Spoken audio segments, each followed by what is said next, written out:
What's going on? Instagram, YouTube, TikTok, Shorts, Reels, wherever goes. Now I have a question. Why are American politicians so old? Why? Like, you see Mitch McConnell like literally glitching, and you see Diane Feinstein, she cannot even vote without having like an aide to tell her to say yay or nay. Now this is crazy because these people are the people who are controlling the country, and if you had someone who is glitching like Mitch McConnell, or who is sleeping on the Senate floor like Diane Feinstein, has to be told what to do, if these people were your lawyers or your doctors, you'd probably fire them, or you wouldn't go to them anymore. If these people were like teachers for your children and they're glitching in class, you wouldn't want your children in these classrooms. But we still have these people as the most powerful representatives of American democracy, quote unquote, out there. Now, the reason is, right, the reason why these politicians are so old is that Americans really don't care about their senators and their congressmen and whoever, right?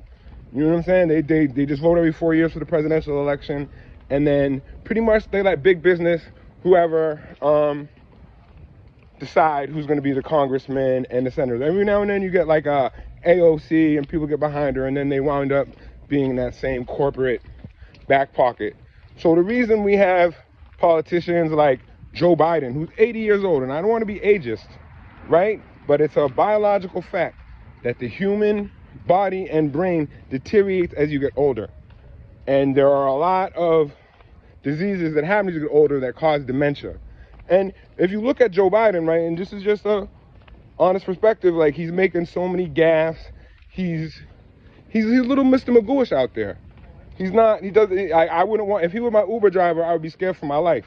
Same thing with Mitch McConnell. Even with Diane Feinstein, I would not even get in the Uber with Diane Feinstein. So we have a big problem today in America with these old politicians because they're controlled. Big business is not going to let these politicians go away.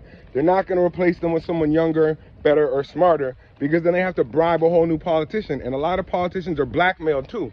So if you're blackmailing a politician, why would you want him to like lose power so there'll be a whole other politician who you might not be able to blackmail? So there's a lot of reasons why we have so many old politicians. Joe Biden, 80. Nancy Pelosi, 80. Diane Feinstein, 90. Mitch McConnell, 83. And these people are not just old, right? They're old and they're going through dementia. They're not the brightest people in the world. They're struggling. So, yeah, the reason why we have so many old politicians is that the American people do not control who becomes their senators and their congressmen. The people who bankroll these people, who almost like Paul Pelosi, Nancy Pelosi's husband is one of the richest stockbrokers out there. That's why Nancy Pelosi has so much money. Mitch McConnell's wife is the son of a super rich Chinese businessman, and they have a lot of money too. So this money keeps these old people in power because they are already bought, sold, or blackmailed. And that's why America has so many old politicians.